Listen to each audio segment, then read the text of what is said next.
one other trial in progress that you presented at this conference was the DV-Pembro trial, so DV-001 phase 3 trial. Could you tell us a little bit about that design and what you're looking for in that trial? Yes, so Disitamab Vedotin, an antibody drug conjugate directed against HER2. This is not trastuzumab, it's a different antibody directed against HER2, and it has MMAE linked to it as a payload.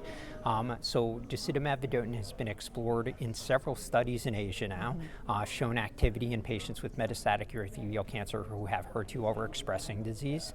And in Asia, combinations with immune checkpoint blockade have shown quite high response rates. So a response rate of 71%, frontline treatment of patients with metastatic disease.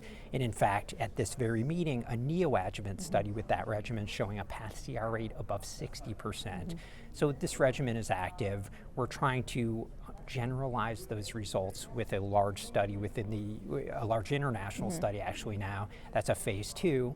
But this is the phase 3, and the phase 3 is combining Disitamab Vedotin plus Pembrolizumab versus platinum-based chemotherapy.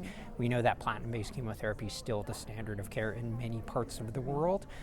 We don't completely know what the optimal treatment strategy is for the subset of patients who are defined by high HER2 expression, and so this really represents a foray into biomarker-based treatment selection for frontline treatment of metastatic urothelial cancer, which currently doesn't exist.